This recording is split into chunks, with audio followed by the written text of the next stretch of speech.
Не. Това видео го правя с идеята, за да помогна на хора, които имат проблеми с болки във врата и по-точно болки, които ирадират. Ирадират имам предвид, слизат надолу. Ако си представите,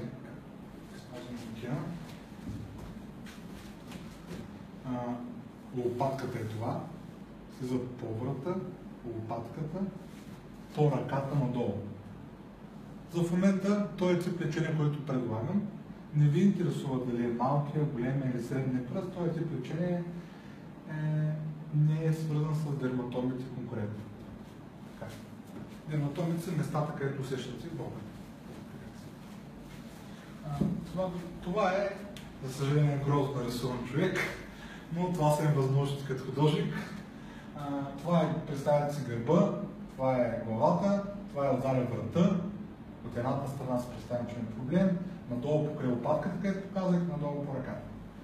Този тип проблеми може да е причините да са много, може да е проблем с фасетните ставички, те са ставичките на гръбначния стълб, може да е дисковата херния.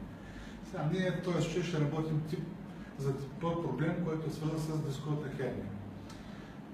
Дисковата херния, за учудване на много хора, си има много добър вариант за поддържане и лечение на симптоматиката. Консервативно, без операция, без лекарства, напълно с упражнения. Това мога да го потвърдя от личния опит преди една седмица, който изпатих върху себе си и на практика пих 2 дена лекарства, няма никакъв резултат. След това направих 2 пъти тези упражнения и болката драстично намаля. На следващия ден буквално няма болка. 4-5 пъти правих упражнения и се оправи нещата. Типа на този тип обаче упражнение трябва да внимавате много. Болката, която имате надолу по ръката, която съм нарисувал с червени точки, трябва постепенно да се прибира. Прибира и да отива по-нагоре. Значи, когато правите упражненията, болката може малко да се увеличи по-нагоре, обаче надолу да изчезне. Това е добре. Може да се концентрира в средата на врата. И да е по-силна. Това е добре. Но идеята е да не слиза по-надолу. Ако по време на упражненията усетите, че болката слиза по-надолу и се усеща по-силно долу, отколкото горе, задължително спрете и потърсете специалист. Кинезитерапевт, рехабилитатор или пък някой друг специалист, който прецените. Така, ще ви покажа няколко упражнения, които са свързани с това, така че пак повтарям, болката постепенно трябва да се прибира нагоре и да се изчиства от ръката и да отива повече към врата. Едно от най-простите упражнения, което е хубаво да правите, е защото при някои пациенти, типичната поза, която имате, е отпусната стойка. Те се отпускат, след на компютъра, или другия варианти, са по-навътре. Така, в тяхни варианти те седят така напред и гледат върха излиза напред и оттам се получава прекалено напрежение в горна част на върха. За да се получи добър резултат, може да пробвате с първото упражнение. Изправяте леко тялото, трябва да се сравните. Аз не съм за няколко. Трябва да сте в добра позиция, да не е тая позиция, защото тогава ефекта няма да се получи, ще се получи по-голямо натваряне на врата. Трябва да станете което огледалото. Да се изправите и движението, което трябва да направите, просто да приберете навътре главата. Задържате 1-2 секунди и пускате. Това го правите 10 пъти. Като това не трябва да влошава симптоматиката, не трябва да заболява повече, трябва да ви отпуска. Не трябва да правите, много е важно да запомните, не трябва бърничката, като го правите, да отива така, нагоре или пък да отива надолу. Това не трябва. Трябва бърничката да остане през цялото време хоризонтална и да отиде към задния. Да кажем, че в този случай обаче този тип упражнение не помага. Можете да го комбинирате с още 2 варианта. Тук ще легнеш на кушетката. Един вариант е много лесен.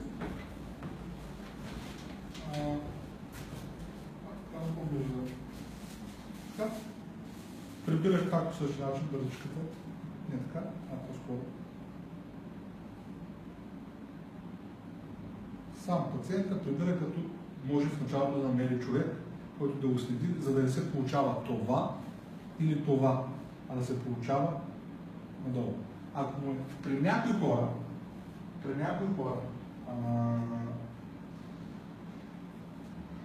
това упражнение може пак да няма добър резултат. Третия вариант на същото упражнение е когато сложите нещо малко, тънко, като ролка под главата и тогава прави прибиране. Прави се 10 пъти, задържа се по няколко секунди и се прави през 2 часа в началото, когато е ситуацията по-сложна и се следи състоянието. Трябва да има драстична разлика след 4-5 процедури. 4-5 процедури, говори 4-5 пъти на деня. Така. Ако това ви повлияе и се почувствате добре, следващия вариант на упражнение, когато правите отцепно положение, пак се справя, пациентът прибира леко брадичката и отива назад. Назад, до болка. И връща. Назад, до болка. И връща. До болка. И връща. И постепенно да увеличава това пак 10 пъти. Първо правите първото упражнение, което казах с няколко варианта, после това. При някои пациенти се получава, че има един голям проблем, те успяват да се стигнат до края. Аз имах такъв проблем, когато имах проблем с врата. Стига тук, нямат никакъв проблем, обаче е много силна болка, когато трябва да се върнат. Когато трябва да се върнат, има няколко варианта. Един вариант с ръцете. Прибира се първичката и с ръката, с ръцете, прибира назад, и после се помага с ръцете, повдига главата. Прибира бърдичката, отива назад, изправя глава. Третия вариант е с една хапелика. Ще казвам малко къса, но нищо да кажем, че е малко по-дълга. Единият вариант е да я сложи по-надолу. Тук да поддържа съвсем леко. Така, в долната част на врата. Той отива назад. И после се помага с бързичката. Другия вариант, който също е възможност, е да хване така, типа ламализъм, една. Прибира бързичката, отива назад и пак. Пак.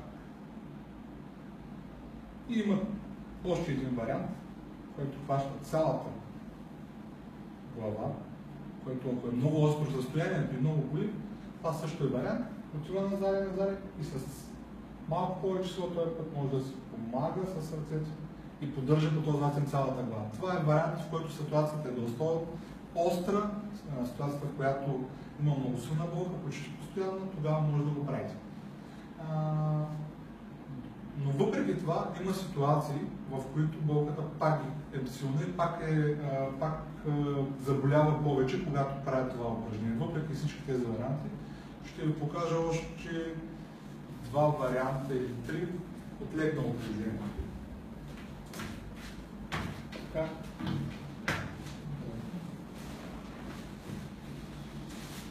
Скарваме главата навънка, това го правите на ръка на леглото. Приберете ръчката, отидете назад. Тук гравитацията ви помага и ви е по-лесно. Но ако ви е трудно да се връщате, варианта с хвърлите остава абсолютно по същия начин. Може да е отдолу,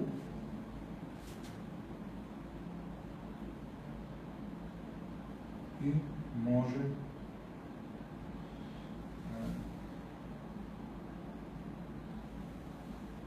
горе. Ако всички тези неща не помогнат, има едно последно упражнение, което е пак доста ефективно, но при някои от случаите. Значи, ако тези всички упражнения пробвате и всяко едно от тях ви боли повече, когато го правите, нали, ви следите симптоматиката, дали болката се увеличава и слиза надолу по-силно. Ако направите 4-5 и видите, че болката се увеличава, спирате, не продължавате, няма нужда да правите 10, за да стане много зле и да боли после. За всички упражнения не държа. Пробвате третото упражнение. При някаква хора това е много ефективно. Прибирате. Ако болката е в дясно, да кажем, болката е в дясно. Прибирате въздичката и накланяте вдясно. До болка. Пак приберете бръчка, задържате бръчката прибрана, до болка. Въпреки всички възможности, които ви дадах, ако болката продължава да седи и да слиза надолу, и да е по-силно надолу, и по-силно надолу, и по-силно надолу, препоръчвам да потърсите специалист, който да може да ви помогне по някакъв друг начин, по някакъв друг вариант, свързан с врата. Може би трябва да се намеси мануално, да ви натисне, да ви коригира, защото някакъв има такава опция за болка във врата. Не продължавайте, ако болката слиза пак надолу. Твърдят, много държа да го отбележа. Ако болката се засилва надолу, задължително спирате и търсите специалист. Благодаря.